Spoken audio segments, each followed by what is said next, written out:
आज की एकादशी का नाम पुत्रदा एकादशी है। पुत्रदा, पुत्र देने वाला।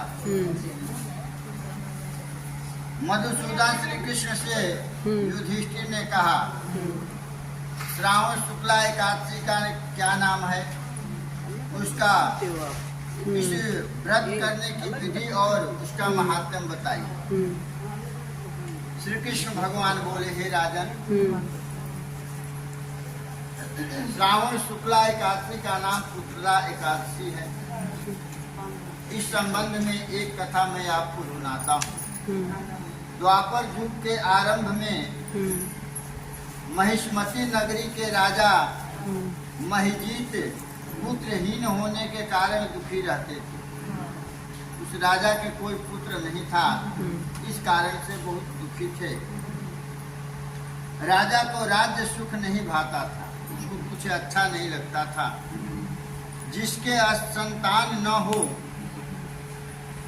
उसके लिए यह लोक और परलोक दोनों दुखदायक होता है। पुत्र के मुख देख करके पिता नामक नरक से पार जाता है। इस लोक और परलोक दोनों लोकों में पुत्र की कामना करता है आदमी। पुत्र सुख की प्राप्ति के लिए राजा ने अनेक उपाय किए, परंतु राजा को पुत्र की प्राप्ति नहीं हुई।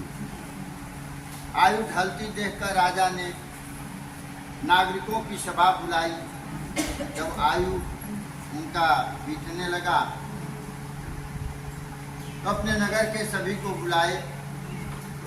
इस सभा में राजा ने कहा, हे प्रजाजनों, मैंने इस जन्म में तो कोई पाप नहीं किया। राजा कह रहे हैं कि मैंने इस जन्म में, मनुष्य जन्म में कोई पाप नहीं किया।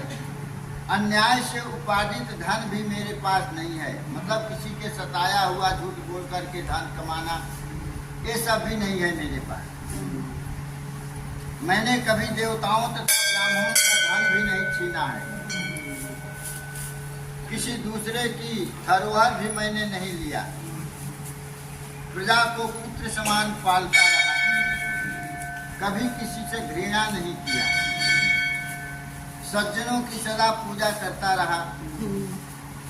इस प्रकार का धर्मयुक्त राज्य किया, किंतु मेरे पुत्र नहीं है।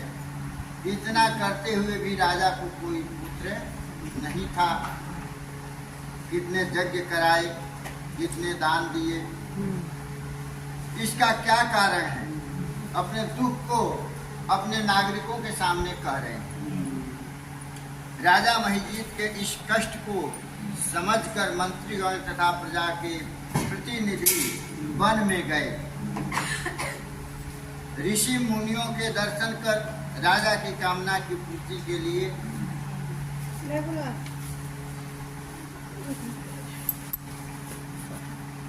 श्रेष्ठ उपाय खोजने लगे। जंगल में गए, ऋषियों के दर्शन किए सभी नागरिकों ने, और इसका उचित उपाय खोजने लगे। अचानक एक आश्रम में उन्हें धर्म के ज्ञाता तपस्वी जितेंद्रिय, धर्म के गुण तत्वों को जानने वाले महात्मा लोमस मुनि मिले। महर्षि लोमस दीर्घ आयुधारी हैं। पूर्ण कल्प के व्यतीत होने पर ही उनका एक रोम गिरता है। ऋषि को प्रणाम कर राजपुरुष उनके सामने बैठ गए। मुनि ने इन राजपुरुषों के आने का कारण पूछा, आप लोग कैसे यहाँ आए, और विश्वास दिलाया कि वे सबके हित का प्रयत्न करेंगे। लोमस ऋषि के ऐसे वचन सुनकर राजपुरुषों के प्रमुख ने निवेदन किया।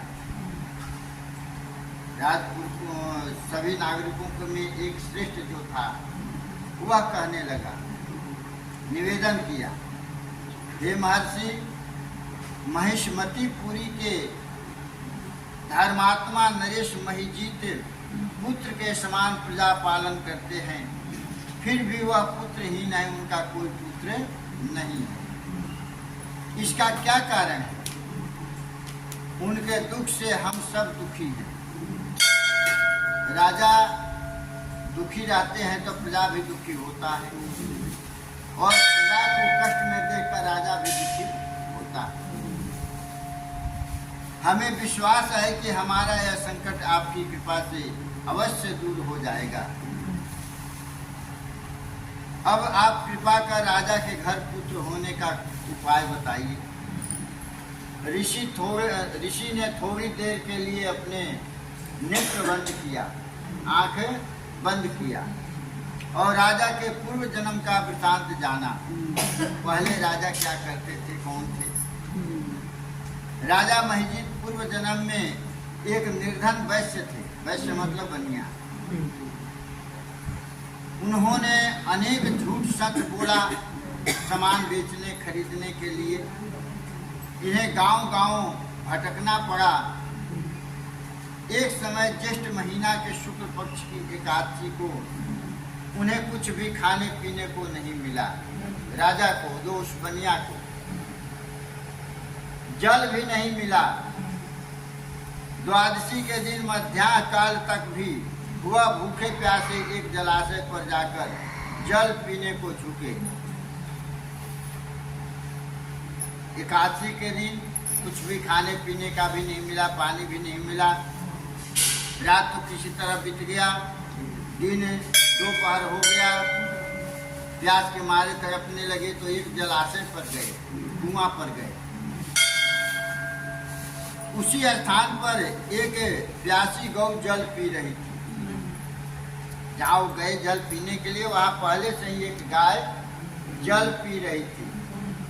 उस प्यासी गौ को जल पीने से वैश्य ने हटा दिया, स्वयं जल पी लिया। व्रत प्रभाव से उस जन्म में निर्धन वैश्य अब राजा बने। जब एकादशी का व्रत किया, वो भी अनजाने में, जानबूझ के नहीं किया, कुछ खाने पीने को मिला ही नहीं, इसलिए वह व्रत उसका हो गया। उसके प्रभाव से तो वह निर्धन वैश्य जो था दूसरे जन्म में राजा बना। लेकिन फिर भी आज वह दुखी है। एकादशी के दिन भूखा रहने पर तो वह वैश्य राजा बन गए, परंतु प्यासी गौ को जल पीने से हटाने से पुत्र न होने का दुख भोग रहे। ऐसा सुनकर राजपुरुषों ने प्रायश्चित पूछा कि गलती तो हो गया, वो भी पिछले जन्म में, इस जन्म में तो हुआ नहीं, पिछले जन्म में गलती हो गया, लेकिन गलती के निवारण क्या उपाय बताइए। उस गलती के प्रायश्चित कैसे दूर होगा? ऐसा सुनकर राजपुरुषों ने प्रायश्चित पूछा और कहा, पाप नष्ट हो जाए ऐसा उपाय बतलाने की कृपा करें। दयालु ऋषि ने कहा, लोमस ऋषि जो थे वह कह रहे हैं, दया सबके ऊपर रखते हैं, इसलिए दयालु भी कहा जाते हैं। दयालु ऋषि ने कहा, श्रावण शुक्ल पक्ष की एकादशी को उत्तरा एकादशी भी कहा जाता है। राजा और तुम सब लोग भी व्रत और जागरण करो, इससे राजा का पूर्व जन्म का पाप अवश्य नष्ट हो जाएगा। पूजा पाठ करने से यही होता है।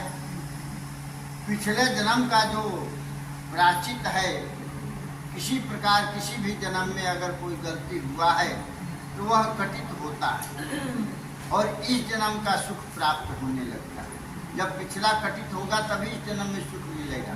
अगर पिछला नहीं घटित होगा ना, तो कितना भी प्रयास करो इस जन्म में सुख नहीं मिलता।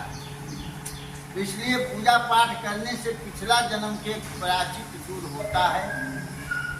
वही लोमस मुनि ने कह रहे हैं, इससे राजा का पूर्व जन्म का पाप अवश्य नष्ट हो जाएगा, राजा को पुत्र की प्राप्ति होगी। लोमस ऋषि के ऐसे वचन सुनकर राजपुरुष नगर को वापस लौटे। जब श्रावण शुक्ला एकादशी आई तो लोमस ऋषि की आज्ञा अनुसार, जैसे लोमस ऋषि बताए थे, राजा सहित सब राजपुत्रों और प्रजा ने भी पुत्रदा एकादशी का व्रत तथा जागरण किया। व्रत की पूर्ति कर व्रत पूरा करके भगवान विष्णु से प्रार्थना किया कि इस पुत्रदा एकादशी का पुण्य राजा को मिले। जितने प्रजाजन राजा के निमित्त इस एकादशी का व्रत किए तो दूसरे दिन द्वादशी के दिन जो भी पुण्य है सब विष्णु भगवान के आगे जाकर उस राजा को समर्पित कर दिए कि इसका जो पुण्य है हे विष्णु भगवान इस राजा को प्राप्त तभी कटित होगा उस राशि। व्रत की पूर्ति कर भगवान विष्णु से प्रार्थना की कि इस पुत्रदा एकादशी का पुण्य राजा को मिले।